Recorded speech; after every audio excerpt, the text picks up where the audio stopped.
welcome to one of many on the bank podcasts, chats, whatever you may want to call it. We are fishing, the rods may go off, so who knows, we should wait and see. Obviously I've already done a couple of podcasts prior to this. This is Jen, my wife. Hi. And yeah, this is one of her first ones, so be kind. I will try and get a word in edgeways, not make any promises. Oh, I don't know what you mean. Oh, of course. No, definitely not. Jen has actually made the questions and, yeah, putting me on the spot as it seems. So, with all that being said, before we get into that, this is all part and parcel of Castaway Stess, which is a department of Open Doors, Open Minds. We're a subsection working with Open Doors, Open Minds, and ultimately we will become in a partnership once we actually go live in January or February next year. There's a lot of planning and development that has gone on behind the scenes, hence why it's all been quiet so far with podcasts and snippets on Instagram, TikTok and all that usual stuff, but it is on the way. All right, and here we go. We've got an absolute ripper.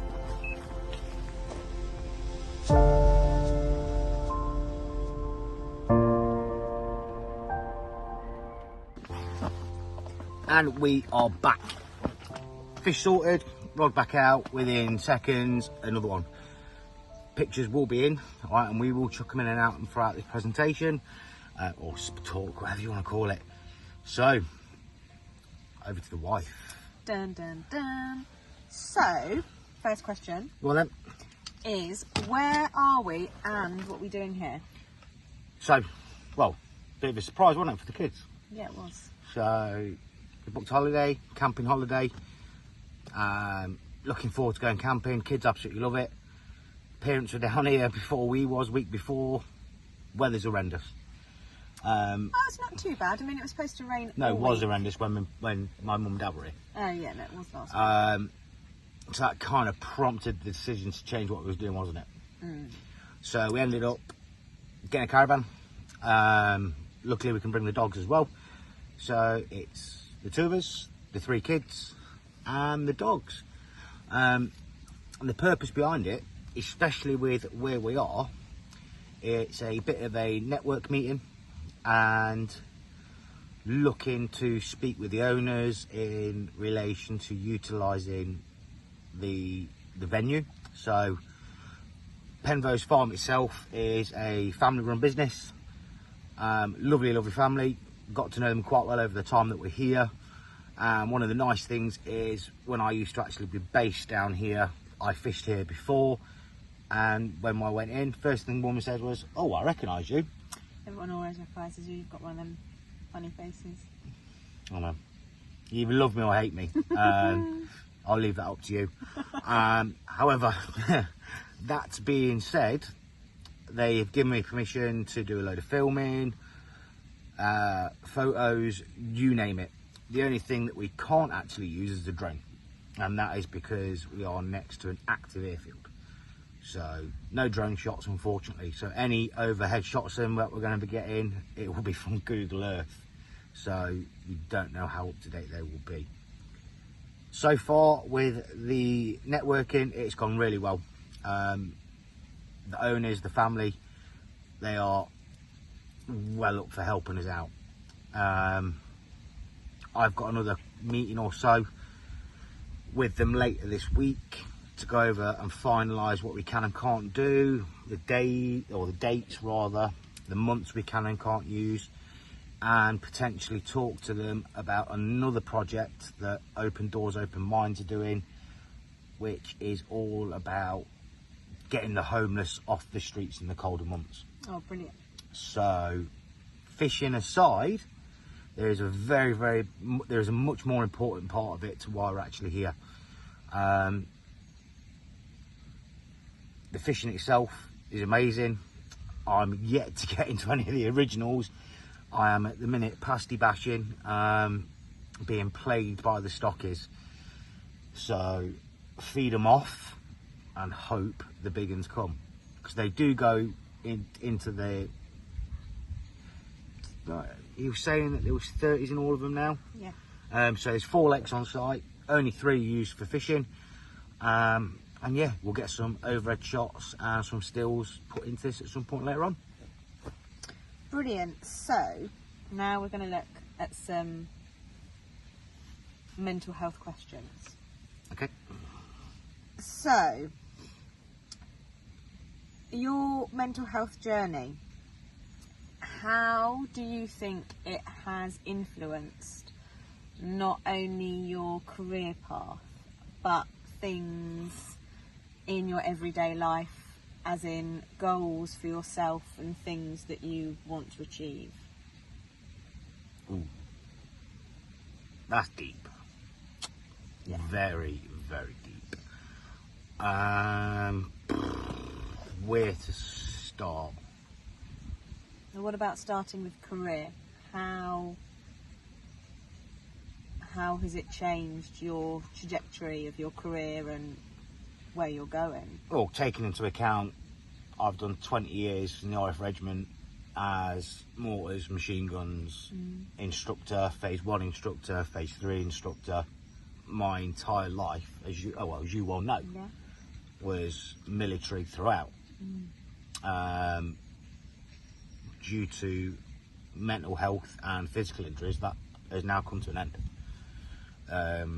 The med discharge is almost complete, and in 2 weeks I go from being corporal to mister. So that's where it's changed big time. In light of where it's going and how it's changed, I think seeing how people that are dealing with mental health issues, especially within the military as well, it's pushed me more towards what I now want to do. Because if you remember, I mean, you've helped me out with some of it in the past. Yeah. Carpers for Combat Stress. Yep. Purposely set up to get people together, raise money for combat stress themselves, put out the awareness, and essentially get people further along their mental health journey than possibly before. That, unfortunately, well, I say unfortunately, sometimes when one thing ends, another thing happens. That got to where it was going to go. It wasn't going to go any further. Well, it reached its capacity, didn't it?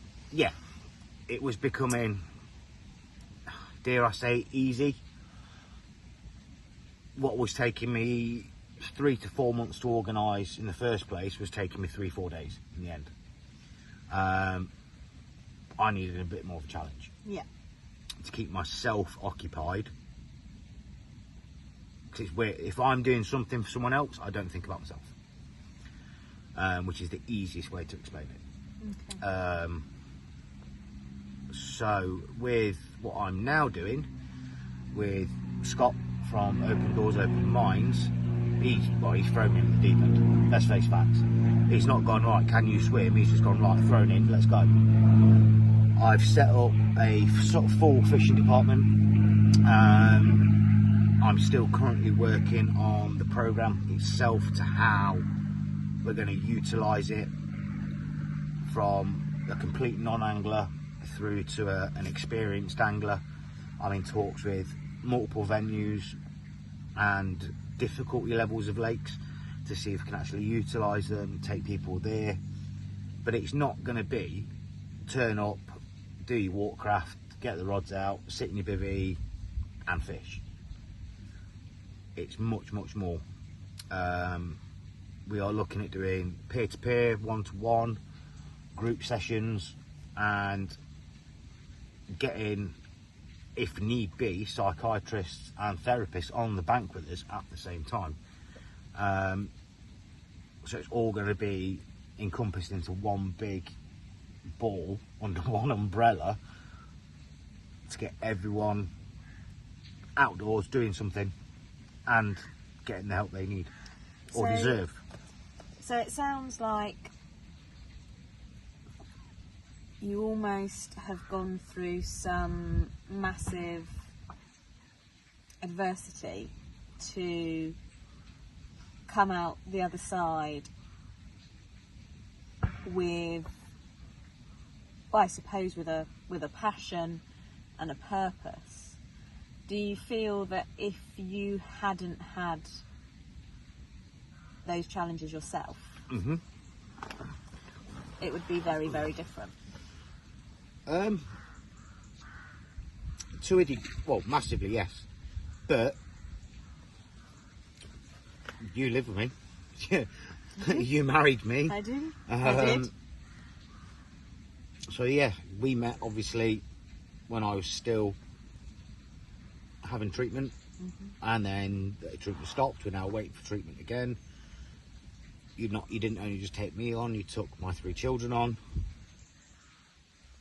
You tell me. I don't think it can't not have a massive effect. I think on the whole, I mean, you don't have to, but I think on the whole, if you speak to an awful lot of people that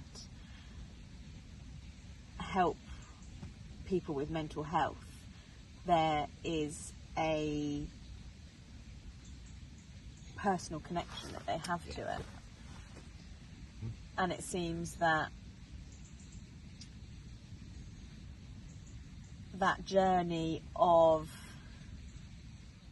learning resilience, of when you are struggling, when you're somewhere that's difficult, somewhere that's low, be it whatever struggles, learning that resilience to then progress onwards and upwards is really important. Yeah, this is where it's going to be quite difficult, because obviously we have got other things lined up, haven't we?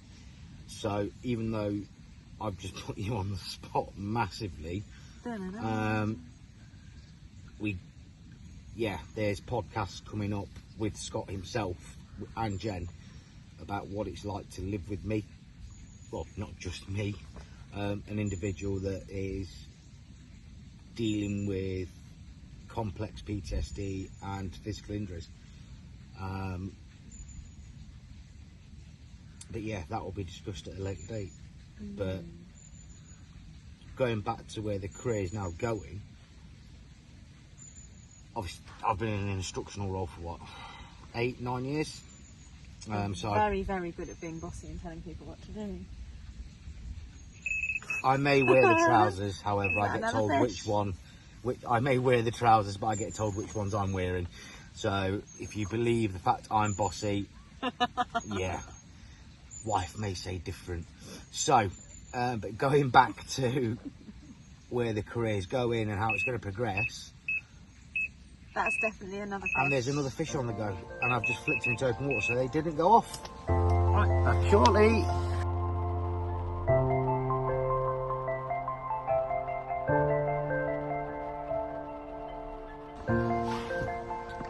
Back again, fish sorted and put back in. Rod up against the bivvy. Yeah, it's carnage. Where was we? Next question. Yes.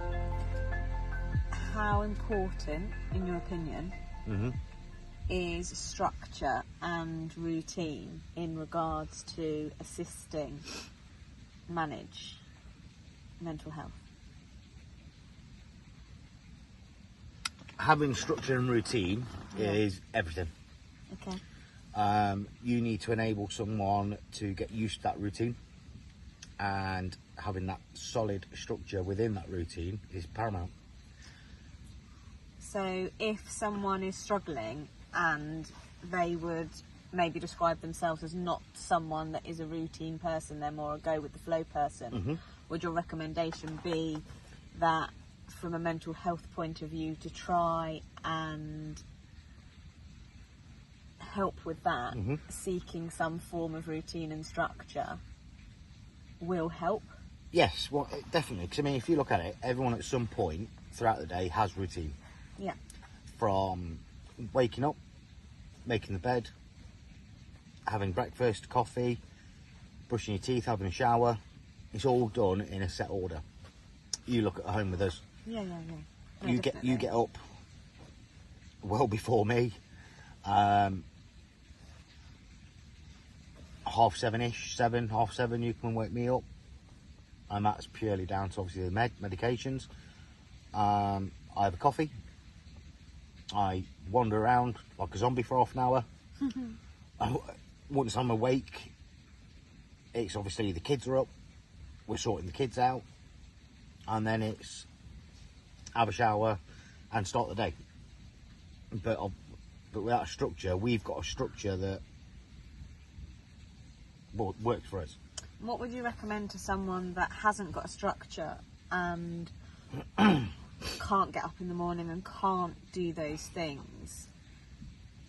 What sort of approach do you think would be a good thing? It all depends on where that individual is on the mental health spectrum. Okay. Have they sought help? Have they been guided towards help? Are they under a doctor where they're having therapy? Are they on medication? There's a lot of factors that's got to be taken into account. Mm-hmm.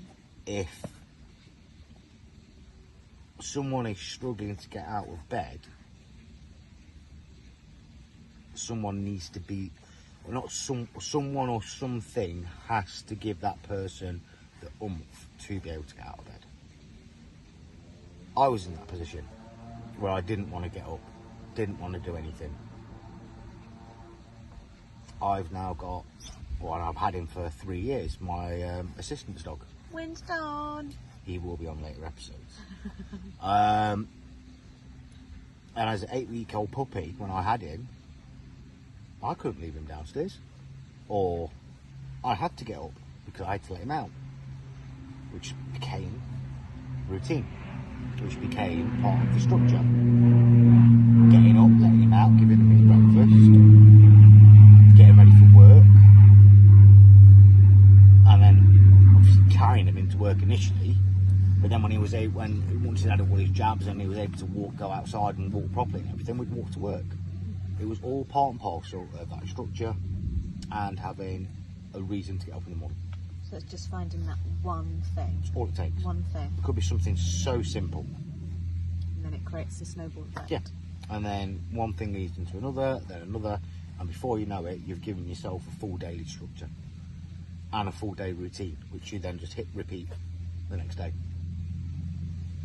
Okay. And how do you think that your mental health affects your physical health?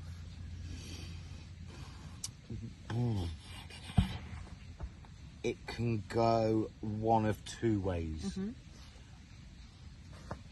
Initially, again, I can only speak about personal experience with this one. Before my back became a real big issue, I would overtrain. Okay. I would get up in the morning, go down to work, straight into the gym. Shower, changed, shave, all that stuff. Teach up until lunch, go for a swim. After I'd swam, come back to work, have something to eat, teach all afternoon, and then once I'd finished work for the day, I'd go out for a run. So I was training 3 times a day, Monday to Friday. And then, dependent on how I was feeling at the weekend, whether I was hungover or not, I'd go out for a run again. So it became excessive training. Okay. And then the opposite way is you don't train at all. Yeah. So it comes a little bit all or nothing. Yeah. For someone that is trying to cope with some form of mental injury, it can be very, very addictive to throw yourself into anything. Yeah. And then that becomes your one goal. Okay. Interesting. So you kind of almost get hit with that double-edged sword, because there's been so many scientifically proven I know here you go with things this. Yeah. that have said that obviously if you exercise, it releases endorphins, and it essentially gives you that happy hormone. Yeah. And though it increases cortisol, you need a certain level of cortisol to function. It's sort of the good stress.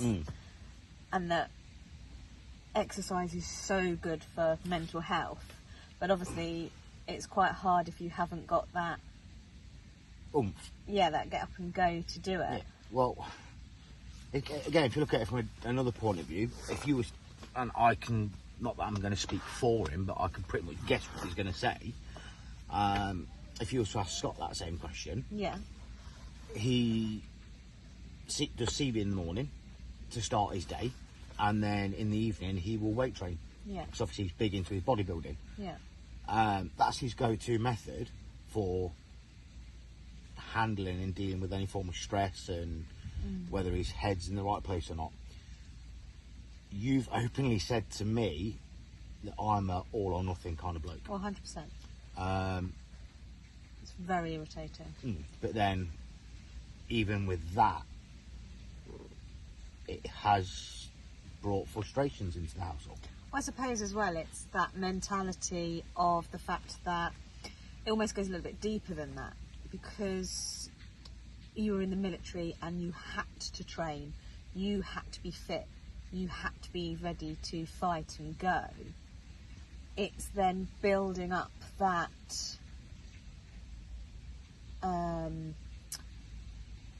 how would I put it? Building up the physical resilience will enhance a mental resilience. Yeah, it's not resilience, that's not quite the word I'm looking for. Being able to get out of that mindset of it being go, go, go, go, go, and rather than training for fitness and physicality, training for keeping your mind and your body healthy. Yeah. So being diverse. Yeah. Not just being, oh, well, I've got to get fit, I've got to get healthy because I've got to do my job, and we've got to be fighting fit, and we've got to be able to go, and etc., etc. Yeah. But actually learning to change the way you think about it and you approach it. Yeah, well, yeah, I completely agree. But it's not easy. No. Once you're used to doing one thing and having that set reason behind it, sometimes it is difficult to find another reason to switch it to. But, I mean, I'm nowhere near as fit as I used to be. However, we still get out a lot. We do a fair bit of walking. We get the dogs out on a daily basis. Having 3 kids keeps you active anyway. Trying to keep them occupied. But yeah. And I suppose that then links back into the resilience of, if you can build a resilient mindset, the more resilient you are, the more diverse you can be in how you look at things and being able to change. Well, essentially a lot of it comes down to changing habits and behaviour. Yeah, a lot of, how can I explain it? If you was to turn around and say, or summarise a individual with mental health injuries, anxiety, depression, PTSD, ADHD, anything along those lines, there will be a set go-to answer for all of what that kind of person is like. It's wrong. It's completely wrong. And there we go again. Oh, it's another one.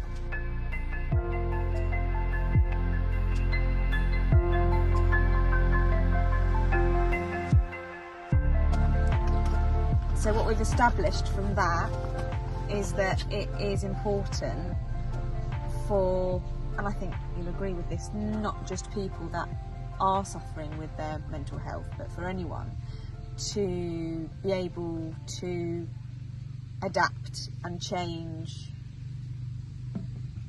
habits and behaviours, which is just something that we're not taught really how to do. Yeah, well, until you've been through it and being put into that position, you won't necessarily know. I don't even agree with that, though. I think that's just in general. If you see just how people are in their daily lives, you can get stuck in that monotony of the same thing, the same thing, the same thing, the same thing, just because it's been how you've been brought up, how you've done things, how you've learnt from school or whoever to do things, and actually learning that you have that power within yourself to change how you think, change what you do, change what you believe, and actually guide and show people how to do that is the most empowering thing that you can give someone. Yes, yeah, I'll agree with that. And hopefully,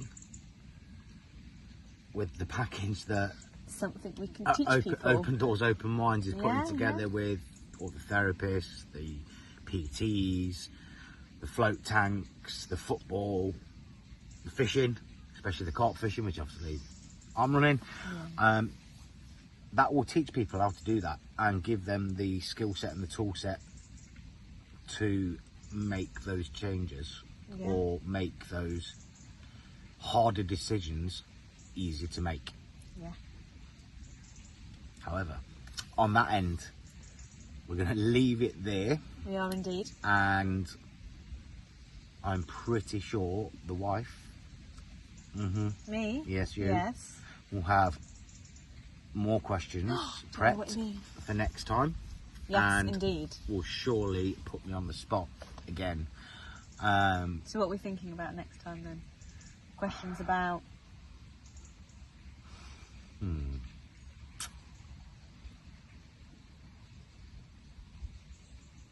Could give us something.